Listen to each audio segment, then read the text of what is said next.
Have you ever wondered why the happiest people in history were often those who seemed to have the least? Imagine a mountain, a crowd frozen in anticipation, and a carpenter's son declaring that the path to true blessing lies not in power, but in poverty of spirit. The words Jesus spoke, the Beatitudes, turn our ideas of success, greatness, and happiness upside down. Why would Jesus promise divine blessing not to the mighty, but to the meek and the merciful? What secret was he unveiling to those ready to see beyond the surface, to those who dared to listen closely enough to hear eternity whisper? Today, we'll unlock a blueprint that few truly follow, a radical map to fulfillment, etched not in gold, but in the attitudes of the heart. What you'll discover will challenge everything you think you know about living a richly blessed life. Get ready to feel your spirit awaken, your mind ignite, and your heart hunger for more. Keep watching, because these ancient words might be the key you've been searching for all along.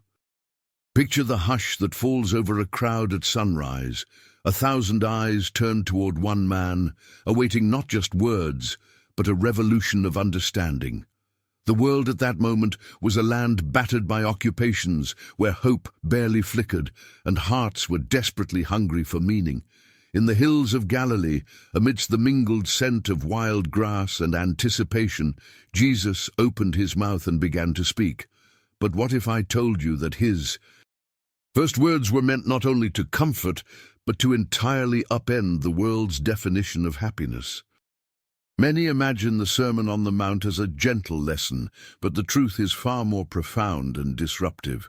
The Beatitudes, as recorded in Matthew 5:1-12, arrived like thunder, a blueprint for blessedness so radically different from every known philosophy that it stunned the ancient world. Jesus wasn't presenting a set of pretty ideals. He was laying the foundation for a kingdom entirely upside down from what anyone expected. Let's step back and walk the dusty roads of first-century Judea, where this moment unfolded. The air is thick with longing. The people aching for freedom expect a Messiah to lead a revolt, to overthrow Rome's iron fist and restore the glory of Israel. Instead, this Galilean proposes blessing for the poor in spirit, the mourners, and the meek. His audience, peasants, fisherfolk, revolutionaries, and even Roman spies, leans in, bewildered, doubtful. Why would Jesus begin with such apparent weakness? Why not promise victory and wealth? But listen, even now, his words seem to linger, timeless. Blessed are the poor in spirit, for theirs is the kingdom of heaven. With this single stroke, Jesus shatters centuries of expectation.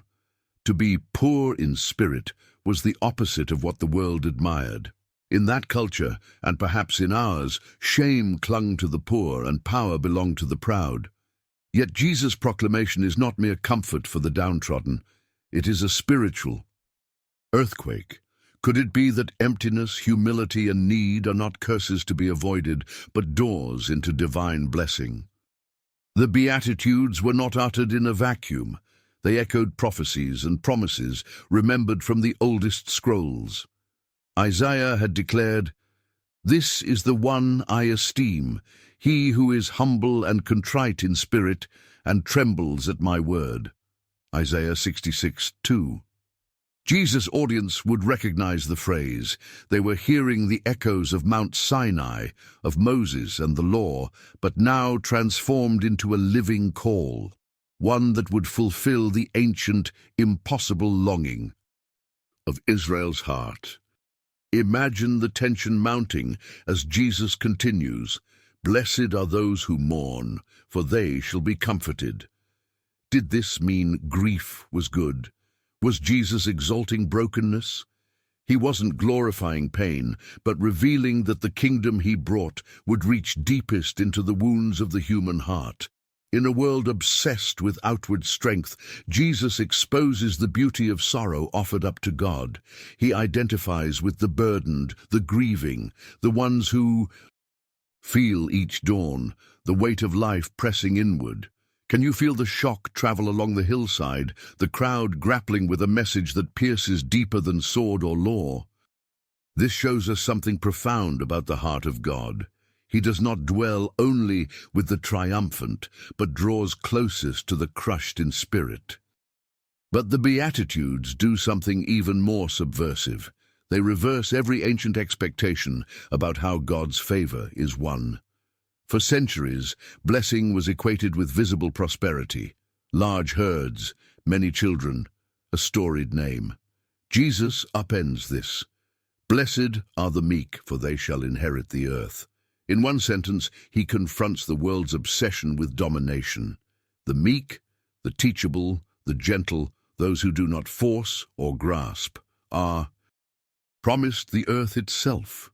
Once again, it echoes old prophecy, but the meek shall inherit the land and delight themselves in abundant peace. Psalm 37:11. You might be wondering, how could hearing these words possibly change a life?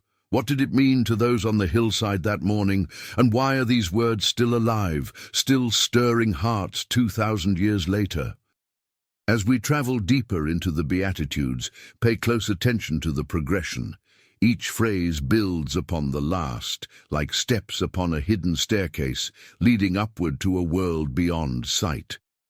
Jesus is revealing, not all at once, but layer by astonishing layer, that blessing is less about circumstances and more about the posture of the soul. Hear the next beat. Blessed are those who hunger and thirst for righteousness, for they shall be filled. In a land where bread was scarce and water precious, the crowd would feel the ache of these words.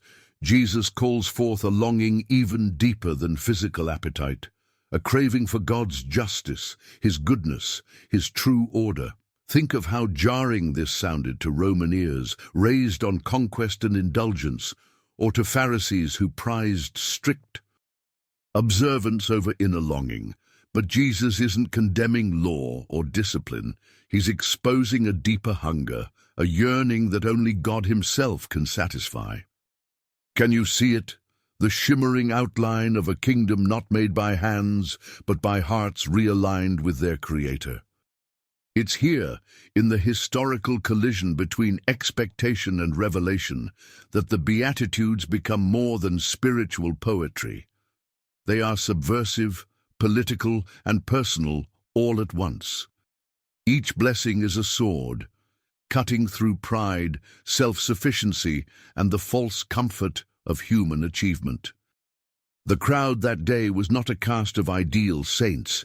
They were everyday strugglers, wounded, forgotten, some deeply religious, others desperate skeptics. All were peering into the mystery of the rabbi's eyes, searching, is there truly another way to be blessed? The answer Jesus offers isn't merely taught, it's embodied. He stands before them as the living fulfillment of everything He speaks, poor in spirit, acquainted with grief, gentle, craving righteousness, merciful, pure of heart, peacemaker, persecuted. The blueprint is not abstract, it is the life and presence of Jesus Himself. This reveals the most astonishing truth. The Beatitudes are Jesus' own portrait. He is inviting us to share His heart, His kingdom, His destiny. But this raises an even deeper question. If the Beatitudes are so revolutionary, if they promise blessing to the least likely and invert every worldly standard, how do we live them out today? What hidden power courses through these words to transform the spirit, ignite hope, and craft a new kind of humanity? What you're about to discover in the next part will not only unravel the spiritual secrets embedded in each blessing, but will challenge you to see the world and yourself through entirely new eyes. Are you ready to step fully into the radical perspective of Jesus' blueprint for a blessed life? Don't look away now. The very next insight could forever change the way you understand what it means to be truly, deeply blessed.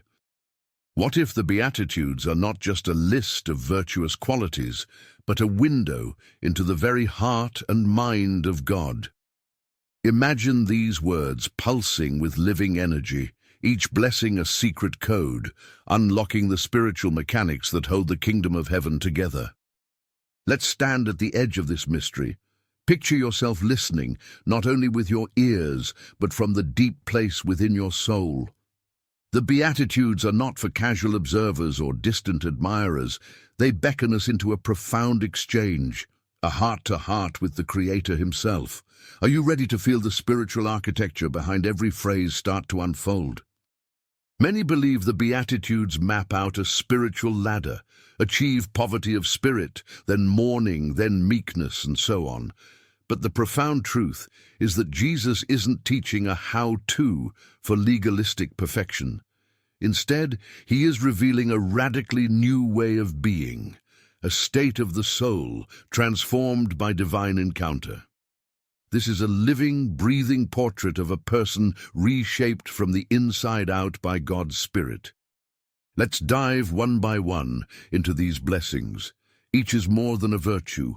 Each is a spiritual paradox, a signpost of heaven in earthy disguise. Blessed are the poor in spirit, for theirs is the kingdom of heaven. You might be wondering, why would spiritual poverty be the gateway to divine blessing? In every human heart, there's an ache, the illusion that fulfillment comes from self-sufficiency, achievement, or religious performance. But Jesus gently, yet shatteringly, tells us that true blessedness begins with emptiness. When we reach the end of ourselves, when illusions crumble and pride falls away, the door opens wide for God's fullness to rush in. Spiritual poverty is not despair, but holy hunger, a confession of need that becomes the birthplace of the kingdom within us. This shows us something profound about God's economy. Where the world rewards competence, heaven steps into our insufficiency. Imagine the lightness you'd feel if you were finally free to stop pretending, to let go of all your self-built towers and simply receive. That's the beginning of the kingdom. But Jesus moves further. Blessed are those who mourn, for they shall be comforted. Grief, in the spiritual sense, is not just sorrow for loss, but holy mourning, feeling the weight of all that is broken. Here's the paradox. Genuine spiritual mourning is not a surrender to bitterness, but an opening to God's deepest comfort. Those who mourn over the world's suffering, their own failures, and the distance between what is and what should be, they are met by the mercy and presence of the Comforter himself. Feel the weight and the lightness entwined. The Beatitudes are not prescriptions, but invitations into a dynamic relationship. Sorrow draws God close. Emptiness becomes the encounter ground for his fullness. Blessed are the meek, for they shall inherit the earth. Here, Jesus slices through our craving for power.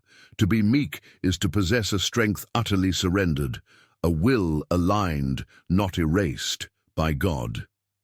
Picture Moses, described in Numbers 12:3 as the meekest man on earth, able to lead a nation through a desert. Meekness is not weakness, but disciplined energy, a fierce softness that submits its might to a higher call. God trusts the earth to such as these. But perhaps you feel tension rising. If the meek inherit the earth, why does the world so often reward the ruthless?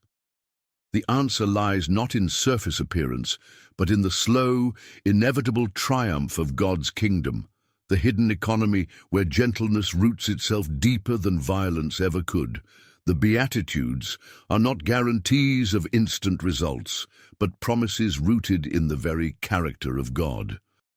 Now imagine thirsting, body aching, mouth dry, gripping for something to satisfy. Blessed are those who hunger and thirst for righteousness, for they shall be filled. Here, righteousness is not just moral correctness, but the very justice of God, a rightness that flows through relationships, society, and creation. Do you long for that day when every wrong will be made right, when injustice and oppression melt away? That aching, Jesus declares, is itself a blessing. The hunger is proof the Spirit is alive in you, igniting dissatisfaction with anything less than God's best. But the next beat breaks through. Blessed are the merciful, for they shall receive mercy. The rhythm quickens, the crescendo builds. Mercy, a radical choice to forgive, to help, to withhold judgment, becomes the very environment in which we find ourselves most like God. The more mercy we give, the more we receive. Can you see it now? The Beatitudes are not stairs we climb to heaven, but rivers flowing from heaven through us. Blessed are the pure in heart, for they shall see God. This is the luminous center of the Beatitudes, a truth pulsing with uncontainable light. What does it mean to be pure in heart? Imagine seeing the world unclouded by cynicism, without hidden motives, without distractions, having a single undivided gaze toward God. Purity is not just innocence, it is focus, an all-consuming clarity that makes us alive to God's presence everywhere. The reward? They shall see God, not just someday far away, but now in glimpses, in holy moments, in the breaking of light through ordinary days. But this raises a profound paradox. Can we ever achieve such purity by our own efforts? Here's the relieving truth.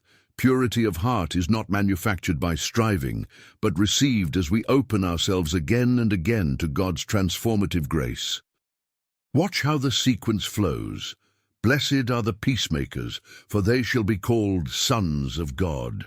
A world at war within itself expects peace to be enforced from above, but Jesus pronounces blessedness on those who create peace from within, who carry reconciliation not as an agenda, but as their very nature.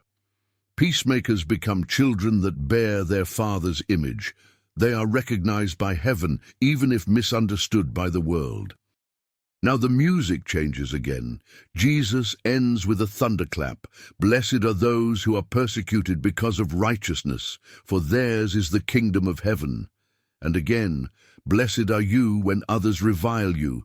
Rejoice and be glad, for great is your reward in heaven. These are not comforting words to those seeking ease. Comfort and blessing here means sharing in the very life of Jesus, facing the fire, enduring rejection, yet never forsaken. This is where the pattern of the Beatitudes glows brightest. Every cost in the kingdom comes with unbreakable promise. Every loss is already seed for greater glory. This reveals a spiritual law written into the Beatitudes themselves. True blessing in God's eyes is not the removal of hardship, but the deepening of our union with Him in every circumstance. You might be asking yourself now, how can I possibly live the Beatitudes? Isn't this an impossible standard? Jesus never meant these blessings to crush us, but to awaken us to our need, to open us to the power of His Spirit working within. The Beatitudes sketch an outline, but the Spirit fills in the color, day by day, moment by moment. Imagine the implications as these truths settle into your heart. The Beatitudes transform your understanding of struggle, redefine what it means to win and to lose, redraw the map of every human relationship. Mercy opens the door to healing where resentment once grew. Hungering for true righteousness lifts you above the trivial and the toxic. Meekness allows you to inherit what pride could never grasp. And in mourning, you are met with the Comforter's embrace. At this point you may feel a dawning awareness. These are not abstract ideals meant for heroes of the past. They are invitations, alive and waiting, calling you to participate in God's reality. Each beatitude, like a seed, wants to take root in the living soil of your life. And yet, one pressing question lingers. If the Beatitudes are this powerful, if they are the blueprint Jesus left us for a kingdom-shaped life, how can they actually reshape our modern existence, marked by pressure, speed, and constant distraction? What does it look like for these ancient words to inhabit our world of ambition, anxiety, and relentless noise? What you're about to discover in the next part will take you from mountaintop to street corner, from the mystery of spirit to the challenge of daily life. because the next revelation will show you the living power of the Beatitudes, breaking into real moments and real hearts, perhaps even your own. Are you ready to see how this ancient blueprint transforms everything it touches? Don't miss what comes next. The most surprising application of Jesus' Beatitudes is just about to unfold. Pause for a moment and let your imagination bridge 2,000 years. The sun sets behind city towers rather than Galilean hills. The crowd is no longer gathered on a grassy incline, but scattered across offices, homes, streets, and screens. The world hums with urgency, faster, louder, pressing demands from every direction.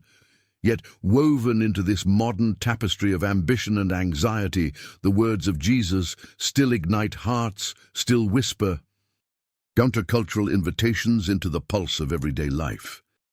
You might be asking, can the Beatitudes truly speak in this age of relentless striving, where blessing is measured in followers, balance, performance, and possessions, or are they resigned to the tender pages of ancient history? But the profound truth is this: the Beatitudes erupt into our present moment with more disruptive clarity than ever before. Their simple phrases become radical, living challenges as soon as we dare to apply them. Imagine the poor in spirit among us, not those who parade their humility, but the quiet souls who acknowledge their need, even in boardrooms and bustling kitchens. There is a manager who admits a mistake, dismantling ego and inviting collaboration. Picture a mother, weary from unseen labor, who bows her head not in defeat but in quiet surrender, offering her exhaustion to God, receiving a strength deeper than sleep. In admitting spiritual poverty, these modern lives unlock the mysterious inheritance Jesus spoke of, for theirs is the kingdom of heaven. The blessing is not always public triumph, but an inward establishment of peace. Blessed are those who mourn. Surely, sorrow has not vanished from our age. If anything, the world mourns more deeply beneath its relentless pace and polished surfaces. Step for a moment into a hospital waiting room where a father clings to hope despite loss, or into the home of a widow who grieves, yet finds herself surrounded by a comfort she never anticipated. Neighbors bringing food, friends sitting in shared silence, the subtle grace of God, making sacred even tears. The comfort offered is real, not merely future tense. They shall be comforted. Healing is forged, often slowly, in community. Grief binds, but comfort frees, and those intimately acquainted with pain become stewards of compassion for others. Now consider the meek. If our world celebrates the brash, the pushy, and the powerful, meekness can seem invisible or even foolish. Yet, observe a teacher who, rather than dominating her class, listens and gently guides, creating an atmosphere where trust takes root. Witness an executive who forgoes credit so his team can shine, or the teenager who refuses to respond to insult with venom. The earth quietly shifts under such lives. They shall inherit the earth. Meekness doesn't claim, it receives, and the culture of competition gives way, if only for a moment, to a new sort of authority. But what about those who hunger and thirst for righteousness? Can spiritual longing still survive in a world of fast food gratification and instant scrolling? Look for them in unexpected places. In communities wrestled home from violence by local mentors, in whistleblowers who risk everything for the sake of justice, in the young woman who refuses to compromise her ethics for advancement, hungering for what is right over what is easy. It is sometimes a lonely path, this deep appetite for righteousness, yet such hunger never goes unsatisfied. Jesus' promise is not a mirage. They shall be filled. The fullness may come in contentment unexplained, or occasionally in the quiet knowledge that you stood for what is true. Blessed are the merciful, for they shall receive mercy. The modern world is not kind to mistakes. Its reflex is often outrage, not mercy. But enter the life of the parole officer who believes in mercy's power to restore, or the single father who chooses daily to forgive the partner who left, uncoiling bitterness so their children know a world less fractured. Or perhaps, even closer, the friend who keeps showing up again and again after everyone else has stopped calling. In such places, mercy is not weakness. It is holy resistance against the world's spiral of retribution. Those who give mercy find their own wounds closing slowly under the gentle bandages of grace. Now see the pure in heart. In a society fogged with mixed motives and ever-changing masks, purity of heart is as radical as rebellion. Consider the artist who paints not for profit but for truth, pouring out beauty unveiled. Picture the student who confesses a cheating incident, risking reputation for the sake of integrity, or the retiree who offers his wisdom simply to serve others, not to win acclaim. Each has refined their gaze, singular, undistracted, alive to the invisible presence of God amid the ordinary. Their reward: they shall see God, sometimes shimmering in an answered prayer, sometimes flickering in a moment's peace that steals through chaos. Blessed are the peacemakers. In an era that thrives on division, family against family, ideology against ideology, the peacemaker is the rarest breed. She is the daughter mediating between quarreling parents, the neighbor who throws a block party to unite, the advocate who chooses bridge building over bitterness. Peace here is not passivity, but creative, courageous action. In these lives, reconciliation ripples outward, and they shall be called sons of God, heaven's DNA becoming visible on earth. But now the light dims, the cost rises.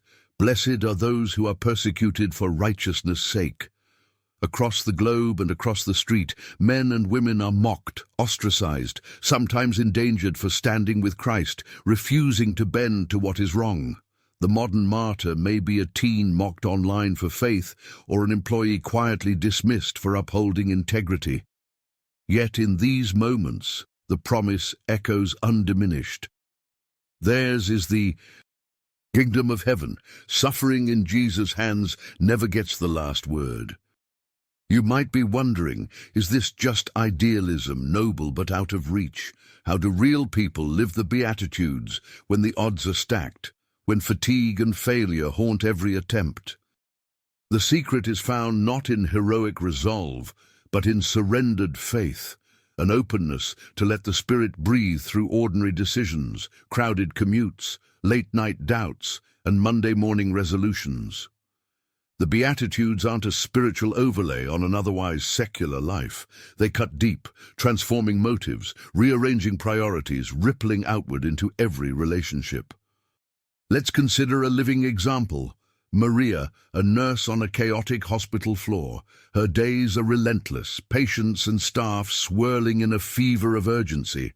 Some days her mistakes follow her home like shadows, and the burden of not being enough weighs heavily. But instead of hardening, Maria acknowledges her need, poor in spirit. She grieves the loss around her, mourns the patient that could not be saved, but does not blunt her spirit or stop caring. She brings comfort to families, listens, weeps, prays quietly in hallways. Meekness appears in her refusal to complain, in her gentle advocacy for the voiceless. She hungers for rightness, in care, in process, in how every patient is treated. When a junior nurse errs, Maria gives not blame but mercy, nurturing growth instead of guilt. Her pure heart remains fixed on why she began, serving God by serving others. When colleagues clash, she seeks to restore peace, and when her faith brings ridicule or misunderstanding, she stands quietly, content, knowing her reward is deeper than accolade. Through Maria, the Beatitudes rise up from sacred text and become living flesh. Zoom out, and you see the same blueprint played out in countless unnamed lives. The business leader transforming company culture from cutthroat to compassionate, The student forming an anti-bullying group because she knows the pain of isolation, the elderly neighbor who sits by the bedside of the dying, the child who shares lunch with a friend no one sees. The blessedness Jesus described spreads, often invisibly, through the world like yeast, quiet, unstoppable. This shows us something profound about the kingdom. The Beatitudes are never abstract. They only reveal their full brilliance when tested in the furnace of ordinary days. Pause. Feel the weight and the possibility. These blessings are not out of reach, but as near as the next act of humility, the next moment of surrender, the next choice to bring peace instead of division. But just as we catch this vision, an even deeper question surfaces.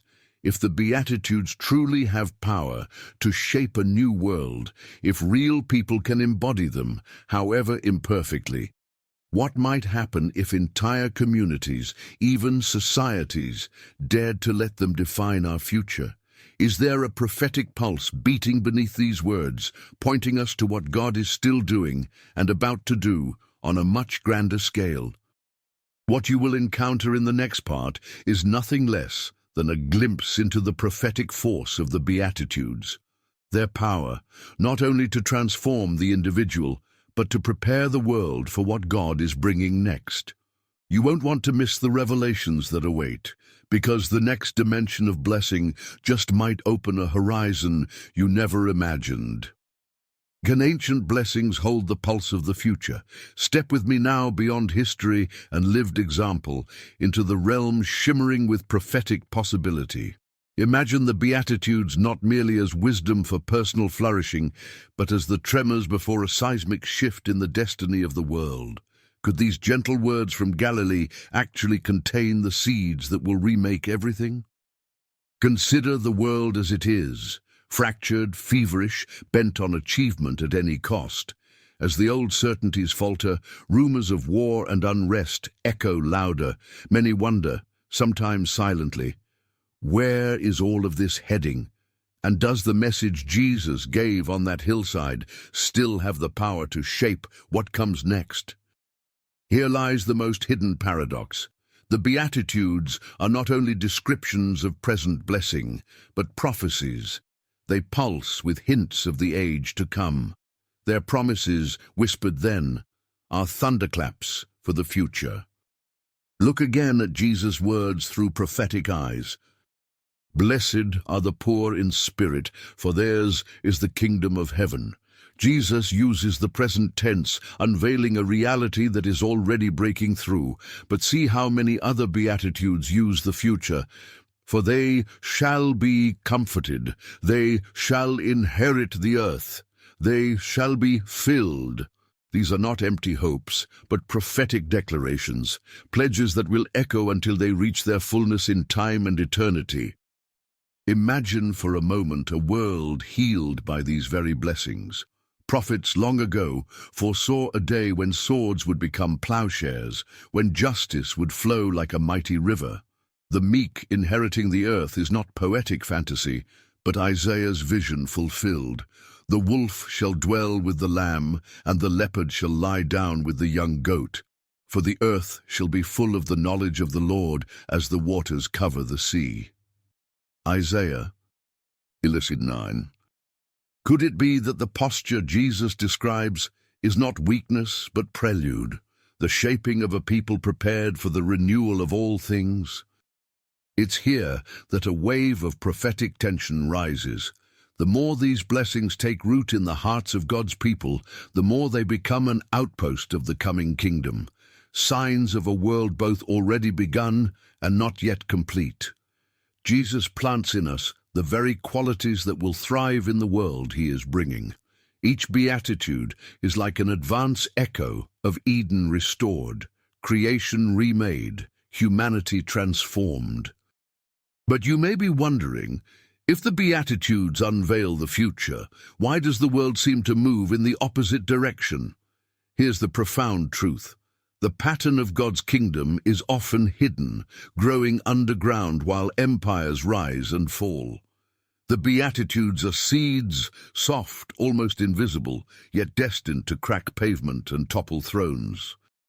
Imagine a world where peacemakers set international agendas, where mercy is the law of nations, where hunger for righteousness drowns out apathy, where those once persecuted for their faith become pillars of reconciliation and healing.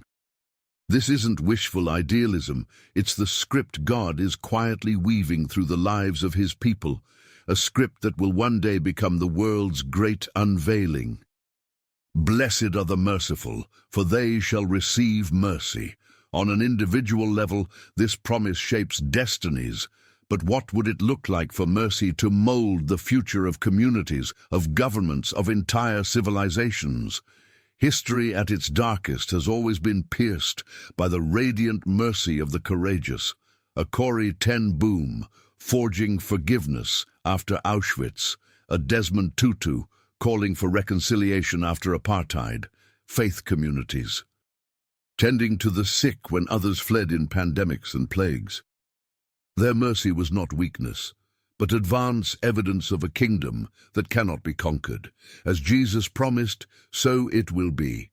They shall receive mercy, a new order, both personal and structural, saturated by the quality of heaven itself. And consider, blessed are those who hunger and thirst for righteousness, for they shall be filled. This is no mere private longing. It is the cry of prophets, activists, saints, children singing for justice as if it were air and water. The Beatitudes prophesy a future where hunger for justice is no longer ignored but answered, where those who ache for wrongs to be righted will feast as the banquet of restoration is finally set. Feel the suspense. Is it possible that the aching, restless longing for a better world is itself the Spirit's prophetic fingerprint? Every desire for peace, every act of comfort, every hunger for what is good, all point forward, pulling the future into the present, marking us as citizens of a world both coming and already begun. But what about the beatitude that stings the most? Blessed are those who are persecuted for righteousness' sake. This is the prophecy that courage will be required as the world resists the kingdom's arrival. Jesus, in his final beatitude, exposes the cost of standing in prophetic tension. Today, persecution often comes as mockery and misunderstanding, yet in many places it comes as imprisonment, violence, even death. The promise for the persecuted, theirs is the kingdom of heaven, is God's irrevocable decree. Your suffering is not wasted, but woven into the very framework of his unfolding future. This shows us something profound about the times in which we live. The more the world is shaken, the more the gentle, subversive, upside-down logic of the Beatitudes will rise, sometimes quietly, sometimes with the roar of a storm. God's kingdom does not advance by the power of armies, but in the lives of the meek, the merciful, the peacemakers, and the pure in heart. Look to the horizon.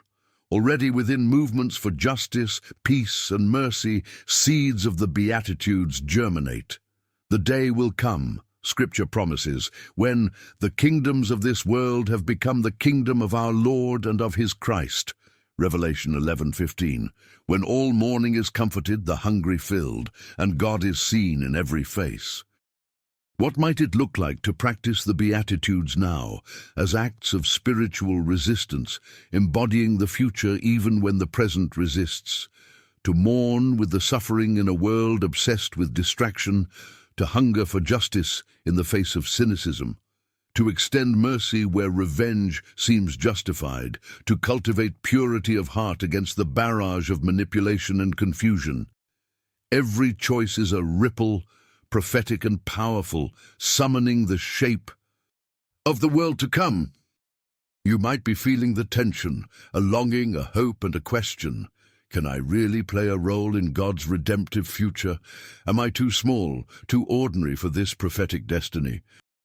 The stunning revelation is this: each time you choose the way of the Beatitudes, you join the advance guard of God's tomorrow.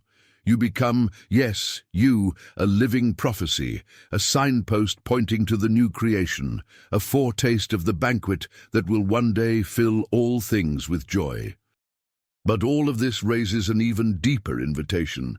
If the Beatitudes prophetically reveal where God is taking the world, how can we grow into the kind of people who not only believe this, but actually anticipate and partner with it in our daily lives? What does it mean to deepen your spiritual connection, to become, from the inside out, a vessel fit for the kingdom breaking in? What you're about to discover will move you beyond vision to transformation, guiding you into the very heart of intimacy with God, where prophetic hope becomes living presence. Don't miss what comes next. The next part unlocks the very key to embodying this future here and now. How do the Beatitudes move from words etched on a page to the living current of your deepest being?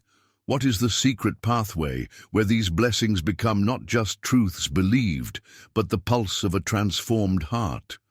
If you listen carefully, beneath the surface of each beatitude, you'll hear a call, not only to understanding, but to intimacy. It's here that the greatest mystery unfolds. The Beatitudes are a divine invitation into a life of ever-deepening connection with God Himself.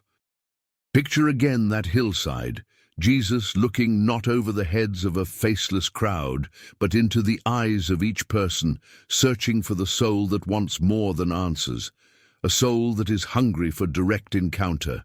Here's the paradox at the center. The blessings Jesus describes are not the final prize. They are the doorways, the gateways to a relationship more breathtaking than any fleeting fulfillment this world can offer. Pause. Imagine feeling the weight of that invitation. When Jesus says, "Blessed are the poor in spirit," He is not offering a vague reward. He's inviting you to draw near, to step into a posture where nothing stands between you and God's presence. There's a holy emptiness here, a room only He can fill. You might ask, isn't this emptiness uncomfortable? Yes, and that is the very point. To be poor in spirit is to make space for God's fullness, to surrender your self-sufficiency and discover the thrill of His sufficiency flowing through you. But the journey doesn't end at the threshold. With each beatitude, the depth increases. Blessed are those who mourn. To mourn in this sense is to allow your heart to be vulnerable, to weep over what breaks God's own heart. True spiritual mourning draws you closer to the Comforter. It brings the comfort not of mere words, but of God wrapping you in His embrace. Sometimes in the silence of prayer, sometimes in the presence of a friend, sometimes in the sacred hush where all striving ceases. Can you feel it? This is the place where tears become prayers, where your wounds are met by compassion, where the ache you feel is transformed into a meeting place with divine love. Now the journey presses further in. Blessed are the meek, for they shall inherit the earth. Meekness is more than quietness, it is radical trust. Imagine giving up control, not out of resignation but in hopeful expectation that God's will for you is better than your own. The meek soul carries a relentless peace because it knows the shepherd's voice. Instead of straining to secure your own destiny, you find the adventure of surrender, watching as doors open, paths align, and inheritance comes without anxious striving. Meekness draws God's presence like a magnet. A gentle heart is a dwelling place He cannot resist. But here's where the connections deepen yet again. Blessed are those who hunger and thirst for righteousness, for they shall be filled. This is a cry that comes from the core of your being, a longing not just for right actions, but for right relationship. It's an appetite for wholeness, for union with the one who is Himself righteousness. When your hunger is fixed on Him, when you thirst for more than surface satisfaction, the promise is rich and overwhelming. You will be filled, not with what the world gives, but with living water bubbling up from within.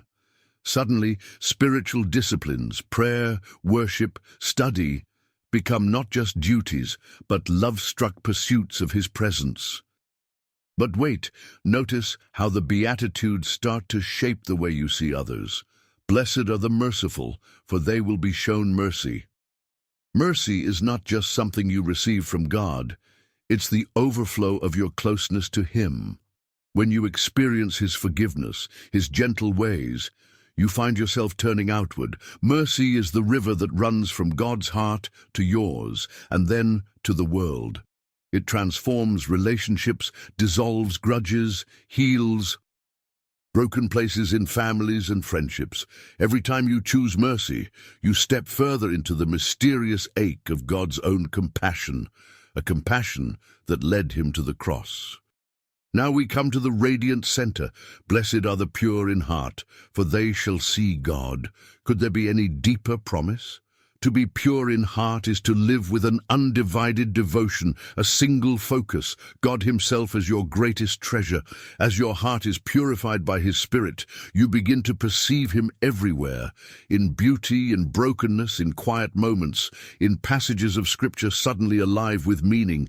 Seeing God isn't reserved for eternity alone. It's the privilege of the present, for those who let Him cleanse and captivate their hearts. What would it be like to walk through an ordinary day, eyes wide open to the reality of His nearness? But the Beatitudes do not end in the private chambers of the soul. They send us out as peacemakers, those who carry inner peace out into the turmoil of family, neighborhood, even the world. This peace isn't surface level, not just the absence of conflict. It is the overflow of a reconciled heart, a heart so anchored in God's presence that it can absorb and transform discord. To be a peacemaker is to share in the ministry of the Prince of Peace, to be called a child of God, named by the very likeness and DNA of your Father. And yet, alongside peace comes the inevitability of misunderstanding, of opposition. Blessed are those who are persecuted because of righteousness. Here the secret of deep spiritual connection is tested. When you are rejected for following Jesus, when the world cannot understand your values, when you feel isolated, this is not evidence of failure, but a badge of belonging. In these moments, you draw closest to Christ, who endured the cross for the joy set before Him. Your suffering, far from distancing you from God, becomes the place of deepest communion. This reveals something breathtaking. The Beatitudes invite us to a spiral of ever-deepening intimacy with God, each blessing drawing us further in, each challenge opening another capacity of the heart to receive, respond, and reflect the presence of Jesus. As you live these truths, prayer stops being a monologue and becomes a listening, loving exchange. Scripture ceases to be rules and becomes revelation. Worship is not performance, but encounter. You might be wondering, how can I maintain this depth in a world so quick to distract and drain my spirit? Isn't staying connected to God an impossible standard? Listen closely. Connection is cultivated in the rhythms of surrender, of daily invitation. Imagine your life as a vessel, sometimes chipped and often imperfect, but always capable of being filled with God's own Spirit.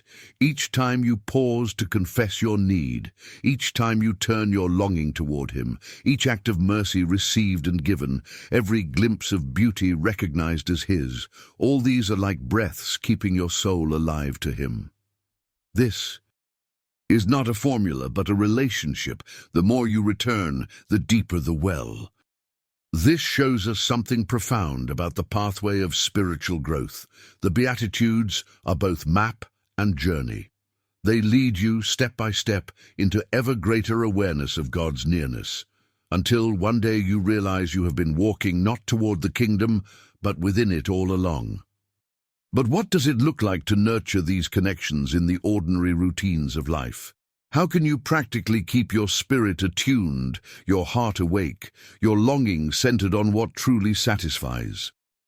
What you're about to discover will move from the heights of spiritual encounter into the concrete practices and change-making habits that nurture a beatitude-shaped soul day by day.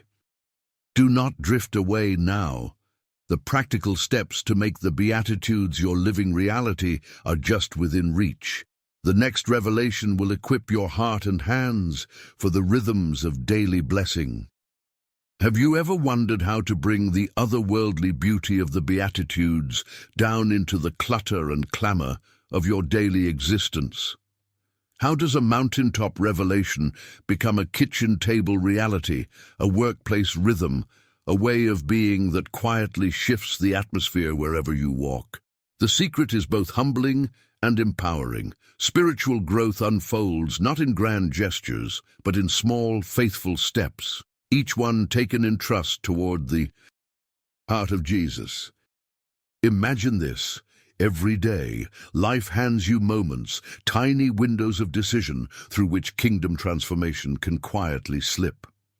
In these doorways, the Beatitudes come alive, not as distant ideals, but as living invitations. What if you learned to recognize those moments and answer them with grace? Let's begin with the first thread. Blessed are the poor in spirit. Here is your daily practice. Start with honest dependence. Before your feet hit the floor, breathe a prayer of humility. God, I need you today. My resources are not enough. Fill me with your spirit. Don't rush past your need. Sit with it for a moment. Allow your weakness to become the empty cup God delights to fill. Each time you choose dependence over defensiveness, admitting a mistake, asking for help, laying down your performance mask, you quietly become a dwelling place for the kingdom. As the day unfolds, find the courage to mourn. Blessed are those who mourn, for they shall be comforted. In a world frantic to avoid pain, dare to name your losses before God. Maybe it's a dream that slipped away, a relationship fractured, or the ache of a world not yet redeemed. Instead of numbing or rushing, pause in that grief. Light a candle, journal your sorrow, or bring a lament to God in the Psalms. Let your tears be a prayer. Invite the Holy Spirit's comfort. In time, you'll begin to recognize the subtle alchemy, a hollow transformed into hallowed ground. The next step is a gentle revolution. Practice meekness. The world prizes force, the kingdom honors restraint. When conversation bristles with ego, choose to listen. When tempted to push your way to the front, step back and let another shine. The secret to meekness is not shrinking, but trusting. Try praying, Jesus, teach me to trust your justice, not my control. As you back away from self-promotion, watch the surprising authority and influence that meekness quietly brings. Now look for holy hunger. Blessed are those who hunger and thirst for righteousness. Each day, aim for substance over superficiality. In your decisions, let justice, honesty, and right relationship guide you over mere convenience or approval. Fast occasionally, not just from food, but maybe from noise or social media, to sharpen your longing for God's presence. When confronted by injustice, let righteous anger launch you into redemptive action. Whether that's standing up for someone mistreated or advocating for change in your community, every small act of integrity is a meal for your soul. Turn next to mercy. Seek opportunities to forgive, not because people deserve it, but because you yourself are a recipient of radical mercy. Is there someone you need to release from resentment today? Send that message of reconciliation. Refuse to retaliate in gossip or revenge. Bring the forgotten lunch to a coworker. Buy a warm meal for someone in need. Let mercy be the signature at the end of your daily interactions. Blessed are the merciful, for they shall receive mercy. You will be amazed at how the flow of forgiveness liberates your spirit from old chains. Practice purity, undivided devotion. It may be as simple and as brave as guarding your eyes from what erodes your soul, or redirecting envy into gratitude, or simply lingering a bit longer in prayer. Each moment you choose integrity over duplicity, truth over deception. You polish the window of your heart, and God's presence comes into sharper, brighter focus. Make it a habit to ask, is my heart clear? Am I seeking God with wholehearted focus? Even a brief moment of confession can restore purity and open your eyes to His nearness. Now become a peacemaker. Most of us shy away from conflict, but Jesus calls us to reconciliation. Notice where strife simmers, in the workplace, in your family, even in your own heart. Instead of escalating tension, seek to understand. Speak words that build bridges. Offer to pray when anger rises. Serve as the first to apologize, even when you weren't entirely at fault. Don't just wish for peace. Create it by sowing resolve and compassion wherever you step.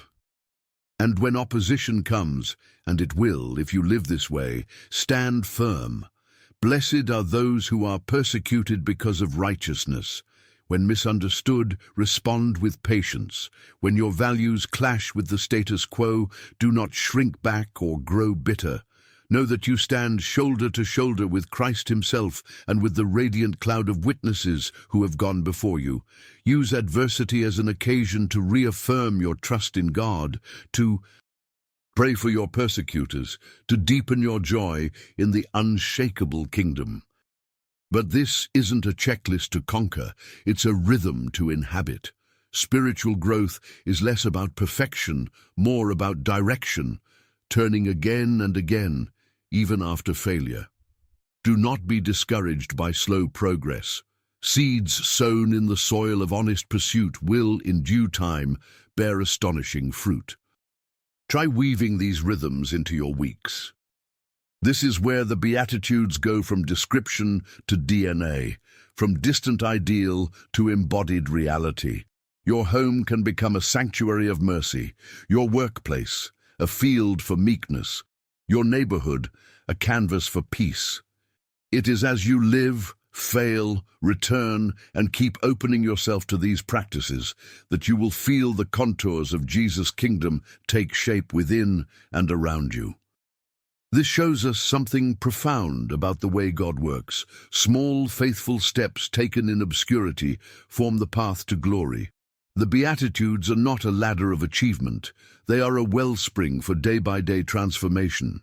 As you give yourself, sometimes falteringly, sometimes with fiery devotion, to living these truths, you will notice both subtle shifts and startling breakthroughs, a hard heart softened, a strained relationship healed, a sense of God's presence turning the ordinary into the extraordinary. But all of this leads to a compelling possibility. What if you were never meant to walk this path alone? What would it look like if a community, a circle of friends, an entire church or neighborhood chose to pursue the Beatitudes together? Can blessing expand beyond one heart to become a movement of grace? What you'll discover next is how the radical blessing Jesus describes doesn't just transform the individual. It multiplies and overflows into genuine life-giving community. Don't look away now. The greatest wonders of the Beatitudes are revealed not in solitary pursuit, but in the shared rhythms of faith. Get ready, because what comes next could redefine what you expect from spiritual friendship and belonging. What if the secret power of the Beatitudes was never meant to remain locked in the solitude of a single heart? Imagine for a moment the first light breaking over Galilee, not only illuminating individual faces drawn by longing, but igniting a new kind of togetherness, a community born at the crossroads of deep need and deeper blessing. This is where the Beatitudes reveal their fullest force. When ordinary people risk living them out side by side, shaping a pattern of life that stands as a living answer to the world's ache for belonging. You might be wondering, can something as personal as spiritual poverty or mourning really become the foundation of a vibrant community? Not only can it, This is the very intention written into the Master's design. The Beatitudes are both an invitation and a challenge. They peel away our masks of self-sufficiency, then draw us together in an honesty that runs deeper than mere acquaintance.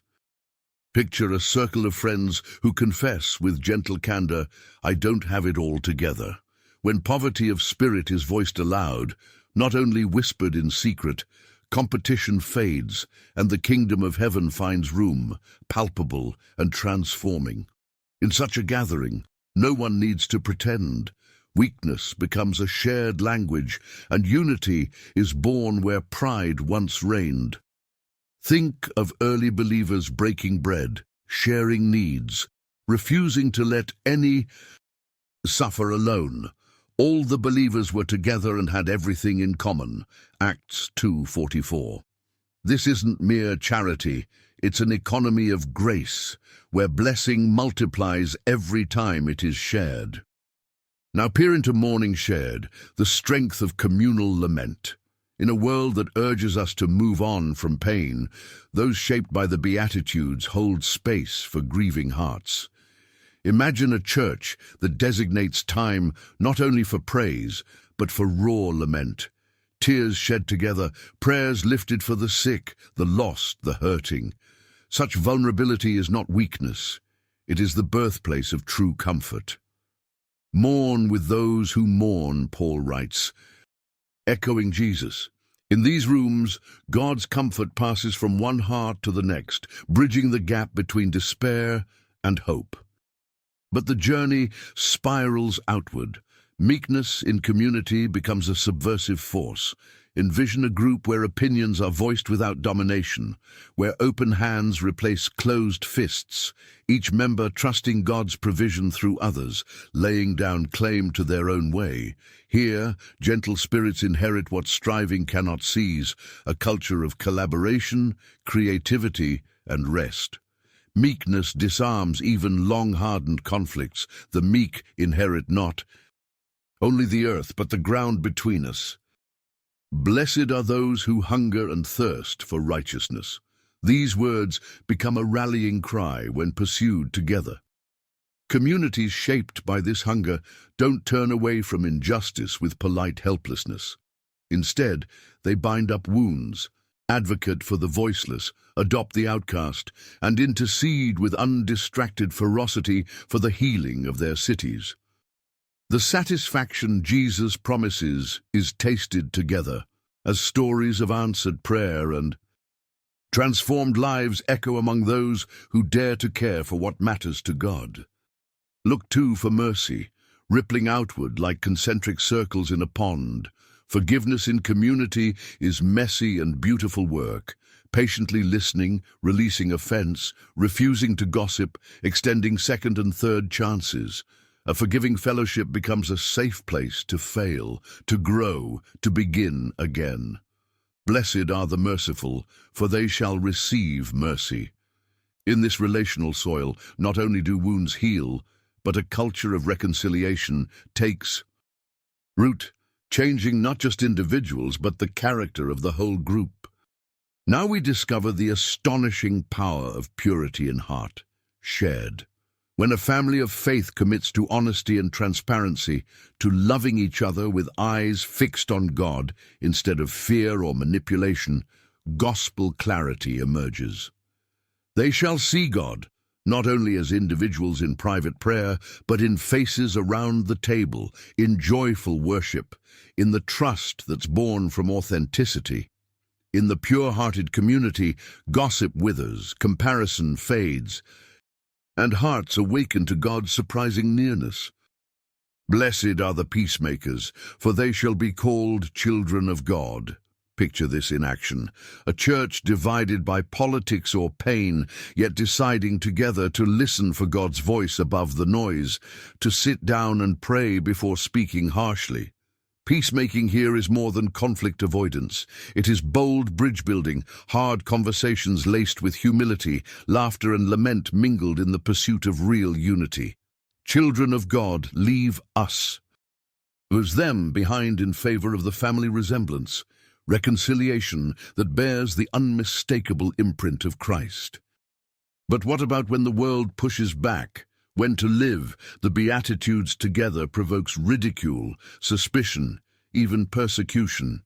Here, fellowship becomes fortress. The early church knew this well, banding together in homes when public faith was dangerous, singing hymns in prison cells, risking safety to care for the least. Today, too, in cities and villages, in whispered prayer meetings and open festivals, communities empowered by Jesus can withstand storms far stronger than any lone soul could face. Rejoice and be glad, for great is your reward in heaven. The joy grows, paradoxically, fiercest in adversity shared. You might be wondering now, does such a community truly exist, or is it just a beautiful dream? Glimpse around you. Wherever the Beatitudes are lived out, even imperfectly, you will find pockets of radical fellowship. A recovery group embracing new faces. A prayer circle at dawn, holding up the city in hope. Families who open their dinner tables to the lonely. A team at work that forgives instead of competing, transforms instead of tearing down. Each is a fragment of the new world Jesus began to build. One table, one conversation, one act of mercy at a time. This shows us something profound about belonging. The greatest blessings of God are discovered, deepened, and multiplied in shared experience. We are meant to receive, reflect, and relay the Beatitudes, each of us a living stone in a house being built for the King. But this raises a tremendously personal question, one that cannot be ignored. What happens when you risk stepping into such a community? How does joining your fragile story to the sacred journey of others spark transformation from the inside out? And can your own wounds, your unique history, become catalysts for blessing that ripple outward in ways you cannot yet see?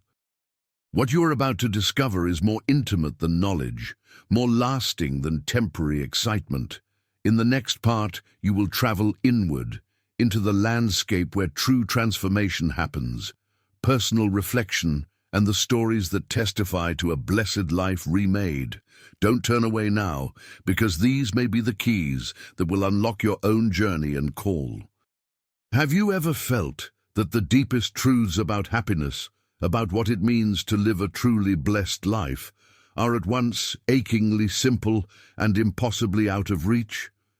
Picture yourself on that hillside, the echo of Jesus' words still trembling in the air, mingling with the dust, the scent of earth and longing.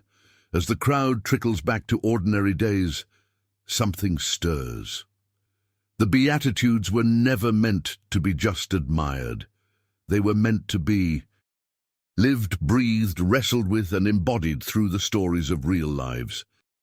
Let's dwell for a moment in the quiet of personal reflection. Imagine sitting with nothing but your heartbeat and the ancient promise, "Blessed are the poor in spirit." What poverty lives in you? Perhaps it's the broken dream that gnaws in the silent hours, or the anxieties you've tried to hide even from yourself. Do you dare to name it, to turn your empty hands upward? This simple surrender is where so many transformative stories begin. Consider Anna. She grew up believing she had to be strong for everyone, never asking for help, always filling every silence with accomplishment. But a season of loss swept in like a storm. Illness, job loss, relationships fraying beyond repair.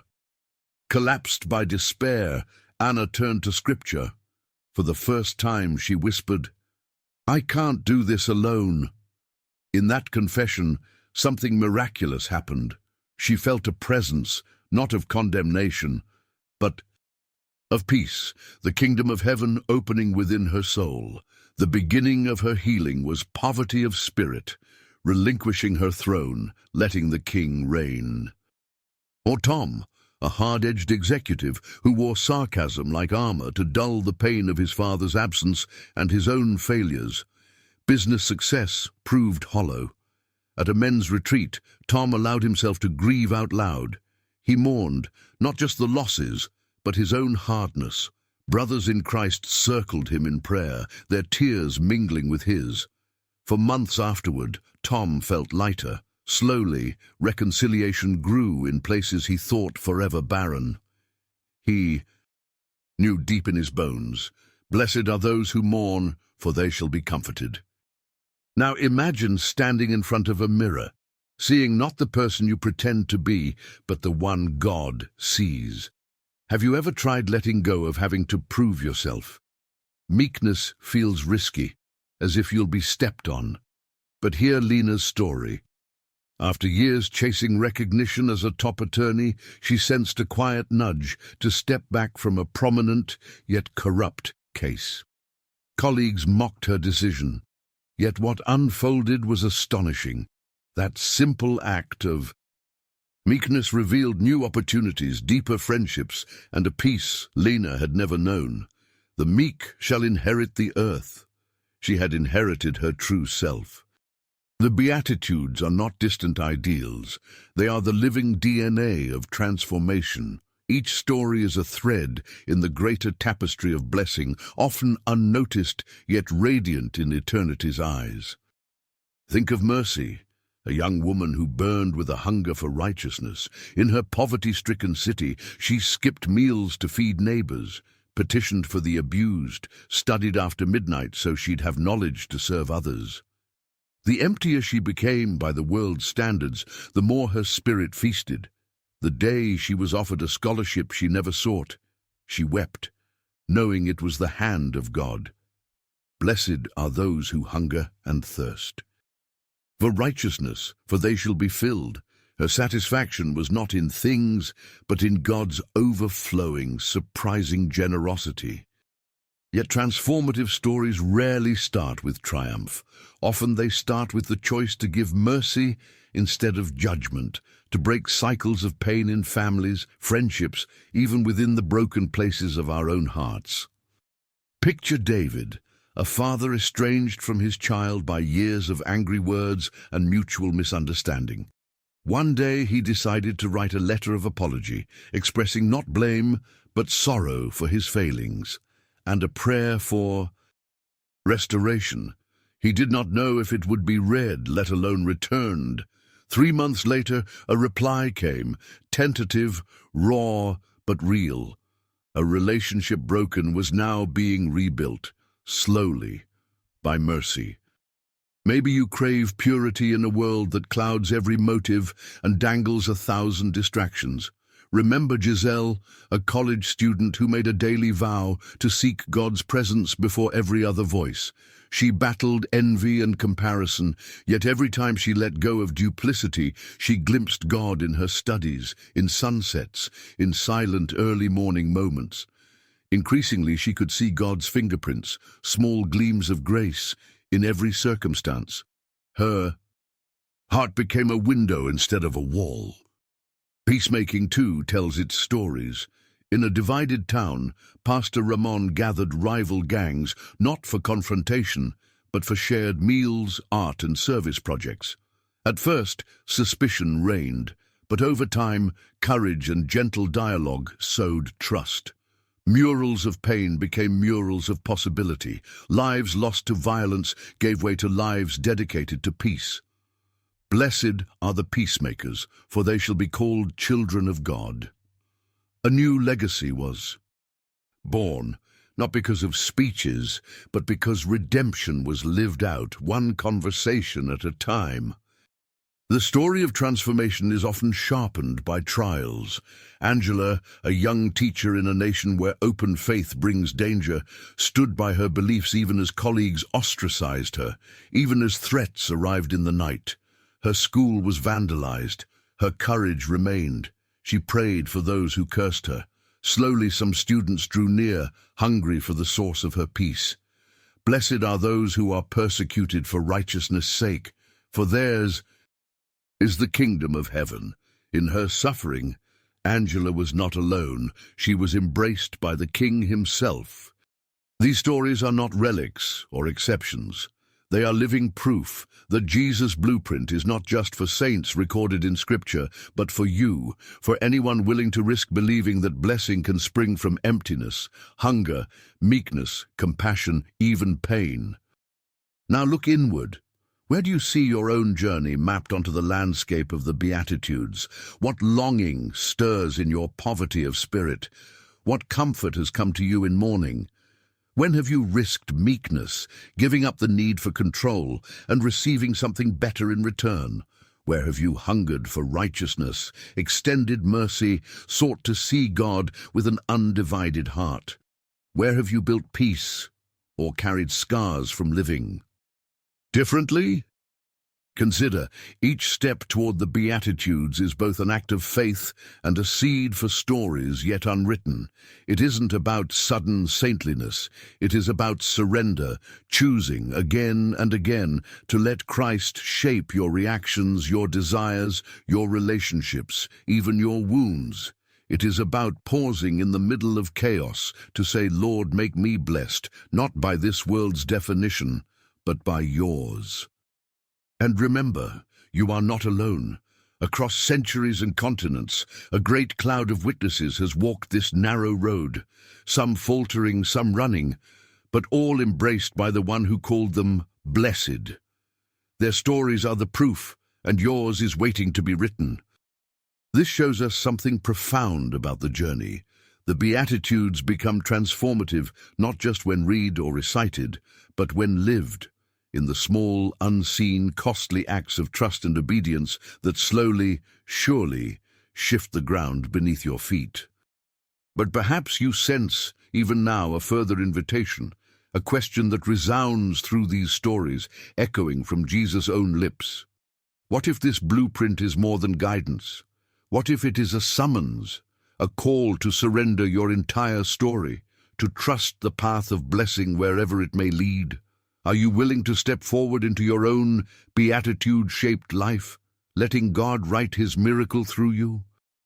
Don't look away now. The final key is waiting, the secret to walking forward day by day, with courage and hope into the blessed life Jesus promised.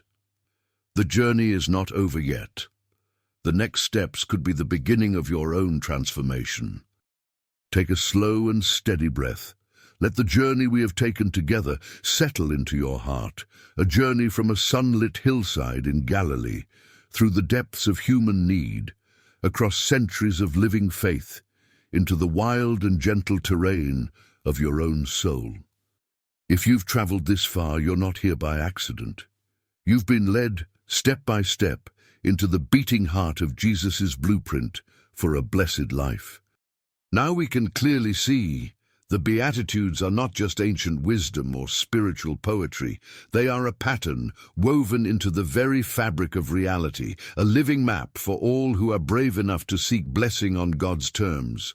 We've watched as Jesus overturned every worldly expectation, not by promising the powerful more power, but by lifting up the poor in spirit, the mourners, the meek, the merciful, the hungry, the pure-hearted, the peacemakers, the persecuted.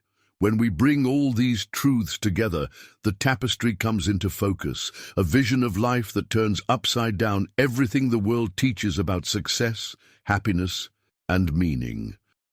Imagine finally seeing the entire divine tapestry, a kingdom unfolding in every life that dares to live differently, woven from humility and hope, weakness and wonder, longing and love. Do you feel it? This is not theory. It's the living rhythm of heaven pulsing through the veins of the earth. Many live in a cycle of endless striving, chasing after blessing yet coming up empty, fearful of scarcity, addicted to appearance, ever anxious that their lives will never quite measure up. But you are invited, yes you, to step into a breathtaking alternative, a life where emptiness becomes invitation, where mourning is met by the touch of God, where meekness is strength, where hunger draws you to a feast only God can provide, where mercy mends what the world has broken, where purity opens your eyes to heaven on earth, where peacemaking becomes your true inheritance, and even suffering is crowned with glory. This is the heart of Jesus, to take your poverty, your grief, your longing, your battles, your surrender, and to declare with a voice that shakes the mountains, "Blessed." Not because you have mastered life, but because you have come again and again to the feet of the Master. I want to invite you to pause and reflect. Imagine how your life would change if you woke each day, not with anxiety or dread, but with a spirit eager for God's blessing, on His terms, in His way. Imagine your relationships mending under the power of mercy. Imagine conflicts transformed by your courage to make peace instead of division. Visualize your own struggles not as shameful failures, but as doorways to the kingdom, moments where God is closer than your next breath. Picture your emptiness not as a void, but as holy ground ready to be filled with all that your heart truly craves. So here are the steps I invite you to embrace, simple, practical, but profoundly holy. Begin each day with humble surrender. God, apart from you I have nothing, but with you I have everything.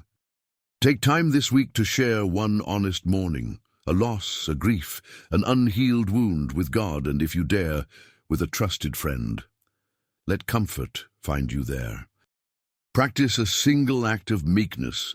Defer credit, forgive an offense, or let another's voice be heard above your own. Choose today to hunger for what is right. Where do you sense a longing for more? Pray, act, give, or seek healing in that place, and trust God to satisfy you. Extend a mercy that costs you. Who can you forgive or show compassion to that your old life would have overlooked? Guard a corner of your heart for purity. Pursue honesty, beauty, and clarity. Remove a distraction, confess a hidden envy, or drink deeply from Scripture instead of scrolling. Bring peace to a point of tension. Is there someone you keep at arm's length? Initiate reconciliation, however small. And most of all, embrace opposition as a sign that you are walking the way of the King. Pray for your critics. Celebrate that you are not alone. When you begin to live this way, you step into the stream of blessing that Jesus promised, a stream that flows not just to you, but through you, transforming your family, your friendships, your church, your city. The pattern multiplies, the miracle expands. Remember, the Beatitudes are not meant to be hoarded, they are meant to be shared. Your story of courage, your moment of surrender, your choice to be a quiet peacemaker or a fierce forgiver, it has the power to ripple outward, unseen but unstoppable. This is not only a journey for you, it is a shared calling. As you walk this path, you become part of a movement, ancient, global, and still unfolding. You join a chorus of voices who have discovered the most precious truth, that the blessed life is not the easy life, but the surrendered life, the connected life, the life that dares to follow Jesus where few have the courage to go. And now, I invite you to take one more step, not for me, but for yourself and for those walking beside you. Share your story, your struggle, your hope. How have you seen one of the Beatitudes take root in your life? Where have you discovered blessing in unexpected places? Take a moment to comment below, not just as a viewer, but as a living witness to the power of God's upside-down kingdom. Your words may be the encouragement someone else needs to step into the journey for themselves. If this journey has stirred something in you, let it move you still further. Share this video, bring a friend into the conversation, and join us as we continue to dive deeper into the mysteries and the wonders of God's Word. In our next series, we'll explore the parables of Jesus, hidden treasures for daily life, waiting to shape your story in ways you never expected. Make sure you subscribe and set your heart's expectation for even more revelation. Finally, as our hearts linger in the echo of these blessings, receive this unforgettable declaration, a truth to carry forward into every moment of your life. You are blessed not by what you possess, but by whom you pursue. In losing your life, you find it. In embracing weakness, you inherit the kingdom. In living the Beatitudes, you touch eternity. Let the silence now bear witness. Let the blueprint become your reality, and let your story, woven with Christ's, mark this world with blessing that will never end.